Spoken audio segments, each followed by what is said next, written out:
Elevate your mind চ্যানেলে আপনাদের স্বাগতম।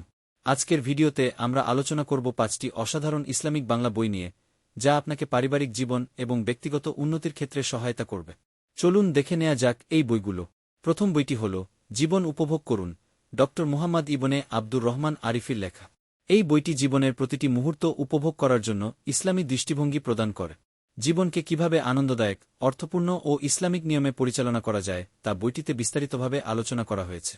ইসলামের আলোকে সুখী জীবনযাপনের গোপন রহস্য প্রকাশ করে তিনি পাঠকদের শেখান কিভাবে আধ্যাত্মিক ও দুনিয়াবী সুখের সঠিক সমন্বয় করতে হয়। বইটি মনে প্রশান্তি এবং ইতিবাচকতা আনে। দ্বিতীয় বইটি কুরআন সুন্নাহর আলোকে পোশাক, পর্দা ও দেহসজ্জা, ড খন্দকার আবদুল্লাহ জাহাঙ্গীরের লেখা। এখানে ইসলামের দৃষ্টিতে পোশাক, পর্দা এবং দেহসজ্জার গুরুত্ব নিয়ে আলোচনা করা হয়েছে। বইটি আমাদের শিখাবে কিভাবে ইসলামী বিধিবিধান অনুসরণ করে সুন্দর ও সাদামাটা জীবনযাপন করা যায়। ড খন্দকার আবদুল্লাহ জাহাঙ্গীর এই বইয়ে ব্যাখ্যা করেছেন কিভাবে ইসলামী জীবনধারা অনুসরণ করে একজন মুসলিম নারী ও পুরুষ নিজেদের সুন্দর এবং মর্যাদাপূর্ণভাবে উপস্থাপন করতে পারে। তৃতীয় বইটি হল দ্য গ্রেটেস্ট অন্টারপ্রেনার মুহাম্মদ সাল্লাল্লাহু আলাইহি ওয়াসাল্লাম, মিরাজ রহমানের লেখা। এই বইটি প্রিয় নবী মুহাম্মদ সাল্লাল্লাহু আলাইহি ওয়াসাল্লামের ব্যবসায়ী জীবনের অনুপ্রেরণাদায়ক গল্প এবং নেতৃত্বের গুণাবলী সম্পর্কে বিস্তারিত আলোচনা করে। নবীজির ব্যবসা ও উদ্যোক্তা জীবন থেকে আমরা কি শিক্ষা নিতে পারি তা তুলে ধরা হয়েছে। মিরাজ রহমানের লেখা এই বইটি প্রিয় নবী মুহাম্মদ সাল্লাল্লাহু আলাইহি ওয়াসাল্লামের নেতৃত্বের গুণাবলী এবং ব্যবসায়িক দক্ষতা নিয়ে আলোচনা করেছে। নবী সাল্লাল্লাহু আলাইহি ওয়াসাল্লামের জীবনের উদাহরণ থেকে আমরা শিখতে পারি কিভাবে একজন সফল উদ্যোক্তা হতে হয়, পাশাপাশি তার ন্যায়পরায়ণতা ও নৈতিক মূল্যবোধ অনুসরণ করার গুরুত্ব। চতুর্থ বইটি হালাল ব্যবসা ও হালাল অর্থনীতির কথকতা, মিরাজ রহমানের লেখা।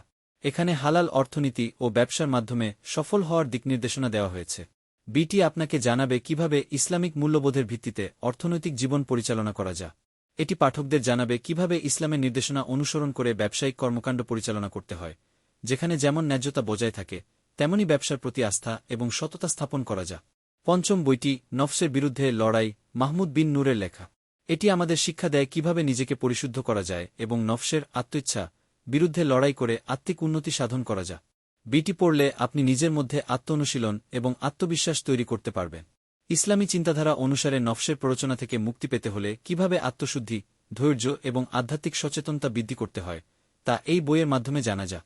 এটি আধ্যাত্মিক উন্নতির জন্য পথপ্রদর্শক। এই ছিল আমাদের সেরা 5টি ইসলামিক বাংলা বই, যা ব্যক্তিগত উন্নতি এবং পারিবারিক জীবনে সহায়ক হবে। আশা করি আপনি বইগুলো থেকে অনেক কিছু শিখবেন। যদি ভিডিওটি ভালো লেগে থাকে তাহলে লাইক করুন, কমেন্টে আপনার মতামত জানান এবং চ্যানেলটি সাবস্ক্রাইব করুন। আরও ইসলামিক বই ও জীবন উন্নয়ন সম্পর্কে জানার জন্য আমাদের সাথে থাকুন। ধন্যবাদ।